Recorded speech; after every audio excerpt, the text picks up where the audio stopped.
Assalamualaikum warahmatullahi wabarakatuh. Perkenalkan, nama saya Hayatunisa. Di sini saya akan menjelaskan tentang teks laporan hasil observasi. Apa itu teks laporan hasil observasi?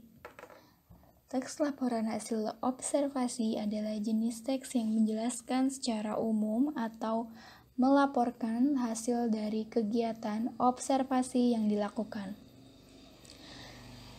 Jadi, teks laporan hasil observasi ini biasanya menjelaskan informasi mengenai sesuatu, baik itu hewan, tumbuhan, alam, fenomena sosial, atau fenomena alam sesuai fakta dengan klasifikasi kelas dan subkelas yang ada di dalamnya berdasarkan hasil observasi yang telah dilakukan. Selanjutnya yaitu struktur teks laporan hasil observasi. Jadi, teks laporan hasil observasi ini terdiri dari beberapa komponen dalam pembuatannya. Yang pertama yaitu ada pernyataan umum atau klasifikasi, yaitu bagian pendahuluan yang berisi penjelasan umum mengenai objek yang diamati. Contohnya, mawar adalah salah satu tanaman hias yang populer yang merupakan tanaman semak dari genus Rosa. Jadi, di dalam teks laporan hasil observasi yang dalam pernyataan umum itu biasanya berisi pembuka atau pengantar hal yang akan disampaikan. Selanjutnya, yaitu deskripsi bagian, yaitu penjelasan secara mendetail mengenai bagian-bagian dari objek yang diamati. Jadi, deskripsi bagian ini biasanya berisi hal umum tentang objek yang akan dikaji, menjelaskan secara garis besar pemahaman tentang hal tersebut. Selanjutnya ada deskripsi manfaat, yang merupakan bagian yang berisi manfaat-manfaat dari objek yang diamati. Contoh, bunga mawar mempunyai banyak manfaat, di antaranya sebagai antibakteri, antidepresan, anti peradangan, dan sumber vitamin C. Lalu produk kecantikan seperti parfum, sabun, pelembab, dan lain sebagainya. Selanjutnya yaitu kaidah kebahasaan dalam teks laporan hasil observasi, yakni yang pertama ada kelompok kata atau frasa.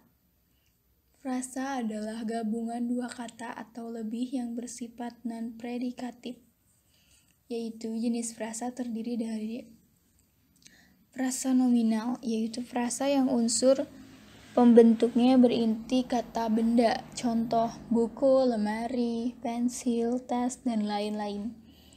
Frasa verbal, unsur pembentuknya menggunakan kata kerja, contoh sedang belajar, sedang makan, tidak mandi, merawat tanaman, seperti itu. Selanjutnya frasa adjektiva, unsur pembentuknya menggunakan kata sifat, contoh pintar, cantik, manis, dan lain sebagainya. Selanjutnya yaitu ada frasa preposisional atau unsur pembentuknya menggunakan kata depan seperti di rumah, ke pantai, ke sekolah. Selanjutnya yaitu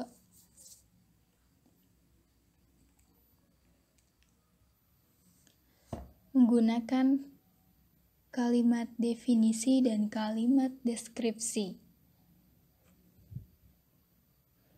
Kalimat definisi adalah kalimat yang bermakna keterangan yang berupa penjelasan atas suatu objek. Contohnya, kelapa adalah sebutan dari nama buah yang dihasilkan tumbuhan ini. Atau ayam adalah hewan unggas yang biasa dipelihara untuk dimanfaatkan sebagai keperluan hidup. Jadi kalimat definisi itu biasanya memiliki keterangan ataupun penjelasan dari suatu objek. Selanjutnya ada kalimat deskripsi. Kalimat deskripsi adalah kalimat yang memuat deskripsi atau penjelasan-penjelasan khusus mengenai karakteristik atau ciri-ciri suatu objek. Contoh, karakteristik yang disampaikan adalah warna, ukuran, rasa, bentuk, atau sifat-sifat lain yang melekat pada objek tersebut.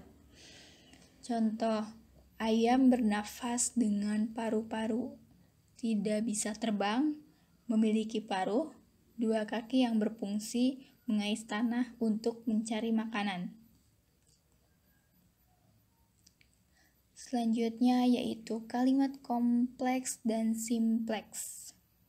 Kalimat simpleks atau kalimat tunggal adalah satu kalimat yang terdiri atas satu struktur kalimat dengan satu kata kerja utama.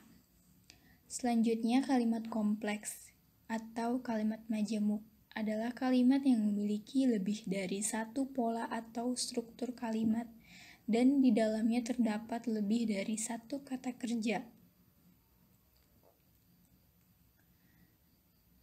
Kalimat simpleks biasanya berisi tentang satu peristiwa, aksi, atau tindakan, sedangkan kalimat kompleks biasanya mempunyai lebih dari satu verba utama atau predikat karena mempunyai 2 aksi, peristiwa, atau kejadian.